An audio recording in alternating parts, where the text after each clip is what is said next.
My life be like, ooh, ah, yeah, ooh. My life be like, ooh, ah, yeah, ooh.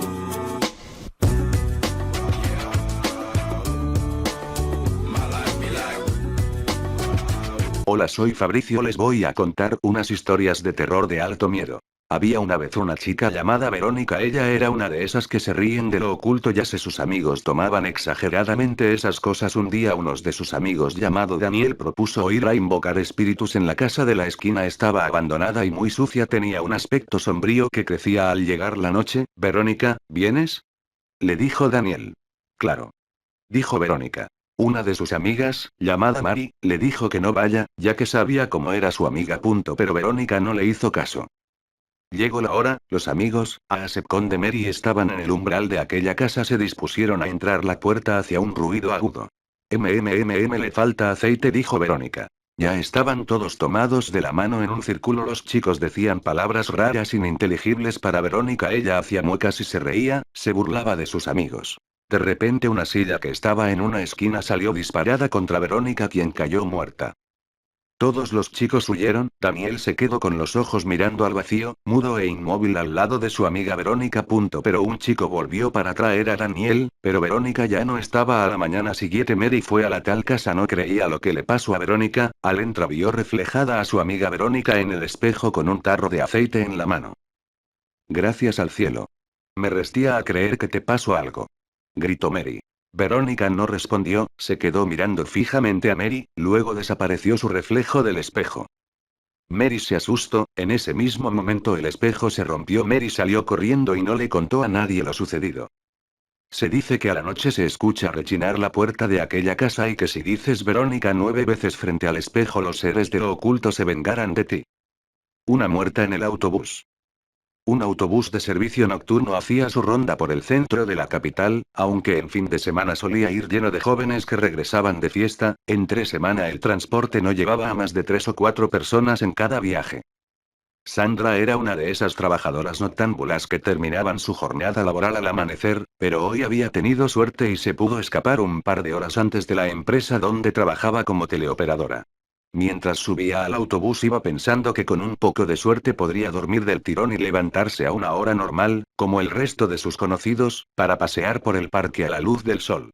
Como echaba de menos hacer vida diurna, pero por desgracia su trabajo por la noche era agotador y en más de una ocasión los jefes les obligaban a hacer unas horas extras, que por supuesto no se reflejaban en su sueldo. El conductor de la ruta ya era un habitual, pero la verdad es que Sandra no era muy dada a hablar con desconocidos, por lo que al picar su billete intercambió una sonrisa con él y continuó avanzando. Sentada en la parte central del autobús, luchaba contra el sueño mientras trataba de mantenerse despierta, no quería pasarse de su parada y acabar en la otra punta de la ciudad. Como casi siempre el transporte estaba casi vacío, solo un chico con aspecto de universitario escuchando música con su iPod mientras hojeaba cientos de hojas de apuntes. Sandra miraba aburrida por la ventana cuando sintió que el autobús se detuvo a recoger otros pasajeros.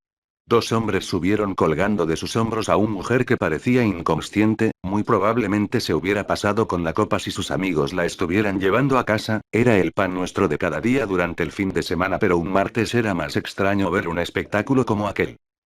Los hombres avanzaron de lado por el pasillo mientras la mujer parecía envolver con sus brazos el cuello de sus acompañantes, sin duda estaba totalmente inconsciente porque arrastraban sus pies por el suelo con cada paso que daban hasta el fondo del autobús.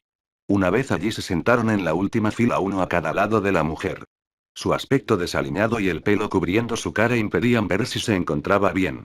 Pero Sandra, que no tenía mucho más que hacer, lanzaba miradas furtivas a los extraños compañeros de viaje. Los 3 se mantenían en silencio y los hombres parecían un tanto agitados, probablemente por tener que cargar a cuestas a la mujer, que francamente tenía unos kilitos de más. Cuando descubrieron que Sandra les miraba continuamente le lanzaron una mirada tan fría e intimidatoria, y se dijeron algo el uno al otro que no alcanzó a escuchar. De inmediato bajó la cabeza y asustada no se atrevió a mirar de nuevo hacia atrás. Pero pasados unos minutos su curiosidad pudo a su miedo y se acordó que tenía un set de maquillaje en el bolso, sacó un pequeño espejito y empezó a buscar el ángulo para mirar qué hacía el trío sin ser descubierta. Los hombres estaban distraídos mirando por las ventanillas como intentando descubrir dónde estaban o buscando algún lugar. La mujer que ya no estaba rodeando con los brazos los cuellos de sus acompañantes y se había recostado en el asiento, parecía que se había despertado y miraba hacia ella. Sandra aprovechó que los hombres no podían verla para girarse a mirar a la mujer. Casi se cae al suelo del susto cuando vio la cara de la mujer con la boca totalmente abierta y los ojos como platos mientras la miraba, nuevamente agachó la cabeza y se giró al frente. El aspecto de la mujer la había dejado impactada, la miraba como con ojos de terror y tan fija y fríamente que parecía una muñeca. Sin poder evitarlo miraba por el espejo que sucedía una y otra vez, pero la mujer no dejaba de mirarla, inmóvil. Mientras se giraba nuevamente a ver qué sucedía, sintió una mano en el hombro que casi la mata del susto, era el chico del hipop que se había levantado mientras ella estaba distraída. Con una cara de miedo que Sandra nunca podrá olvidar, la miró y la susurró al oído. Bájate conmigo en esta parada y por lo que más quieras no mires a la gente que está sentada detrás. Sandra sintió algo en su tono de voz que no le hizo dudar que el chico estaba muerto de miedo y debía obedecerle. Ambos bajaron en la siguiente parada, con la cabeza agachada y sin mirar a los extraños personajes que se habían sentado en la otra punta del autobús. El autobús continuó su viaje y cuando sintieron que ya se había alejado lo suficiente, el chico se giró hacia Sandra y le dijo: esa mujer estaba muerta, esos locos la llevaban como si estuviera borracha o desmayada, pero estaba muerta. Estoy estudiando medicina y te puedo asegurar que presentaba claros indicios de rigor mortis. Estaba totalmente rígida y tenía la cara y las manos moradas. Esos psicópatas la llevaban paseando por la ciudad como si tal cosa. Tenemos que llamar a la policía. La maldición de Carmen Winstead. Finalizada la hora del almuerzo escolar, la maestra les comunicó a los alumnos que la junta directiva había planificado un simulacro de incendio en el que todos debían participar. Poco después sonó la alarma y los alumnos salieron para reunirse en el patio. Era un día caluroso, con el cielo despejado y un sol que hacía arder la piel, llenando las frentes de los estudiantes con pequeñas gotas de sudor. La maestra comenzó a leer la lista de nombres. Todos alzaban la mano y decían presente de forma mecánica, consumidos por el aburrimiento. Sin embargo, una chica de un grupo de 5 amigas se fijó en el hecho de que Carmen, una compañera de clase, estaba de pie junto a la alcantarilla, a la que le faltaba la tapa desde hacía semanas, y aún faltaba bastante para que la maestra leyera su nombre. Sus ojos brillaron. Carmen estaba entre las últimas de la larga lista organizada en orden alfabético. ¿Qué pasaría cuando la llamen si caía en la alcantarilla? Carmen está en la alcantarilla. Podrían corear y entonces todos reirían a carcajadas y la pobre Carmen sería el hazme reír. Quién sabe, incluso podrían terminar por bautizarla como la chica de la alcantarilla. La oportunidad de romper el aburrimiento y hacer historia era perfecta, así que les comunicó discretamente la idea a sus 4 amigas y todas empezaron a agolparse en torno a Carmen, fingiendo torpeza para empujarla y hacerla caer sin que aquello pareciese premeditado. La maniobra fue perfecta, Carmen apenas emitió sonidos de queja mientras la hacían caer y, cuando dijeron su nombre, las 5 chicas empezaron a gritar. Ella está en la alcantarilla, ella está en la alcantarilla.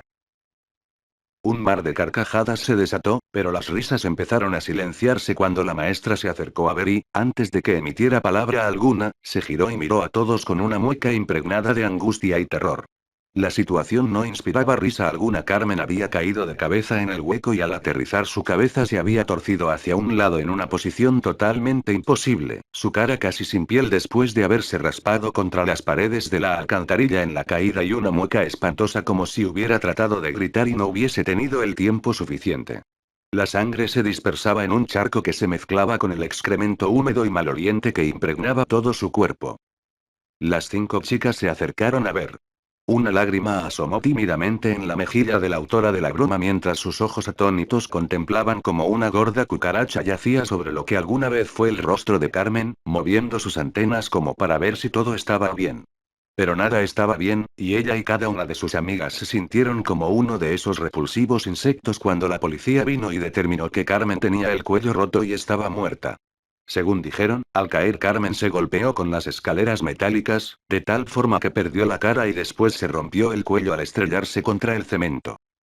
Minutos después se llevaron el cadáver de Carmen, acompañado por una procesión de moscas cuyos zumbidos eran casi el único ruido en medio del fúnebre silencio. Ese día hubo un interrogatorio después de clases. Todos debían ir. En el interrogatorio las 5 chicas dijeron que fue un accidente y que ellas fueron testigos. La policía les creyó y el caso de Carmen Winstead se cerró, pero algo aún más siniestro había comenzado. Meses después, compañeros de clase de la fallecida Carmen empezaron a recibir correos electrónicos que se titulaban La empujaron y afirmaban que a Carmen la habían empujado, que su muerte no era un accidente. También, los correos decían que los culpables debían asumir la responsabilidad del crimen, pues de lo contrario habría terribles consecuencias. La mayoría pensó que los correos eran una farsa elaborada por alguien que quería divertirse causando temor, pero otros no estaban tan seguros. Transcurridos unos pocos días tras la cadena de correos, la chica que ideó el plan para ridiculizar a Carmen estaba bañándose cuando de pronto oyó una extraña risa. Cerró el grifo para oír mejor. La risa parecía venir del interior de la ducha. ¿Acaso se estaba volviendo loca? Aterrada, se secó rápidamente, se vistió, se despidió de su madre nerviosamente y se fue a dormir más temprano que de costumbre. 5 horas después su madre se despertó al oír un portazo en la puerta de entrada. Su hija no estaba en la habitación ni en lugar alguno de la casa.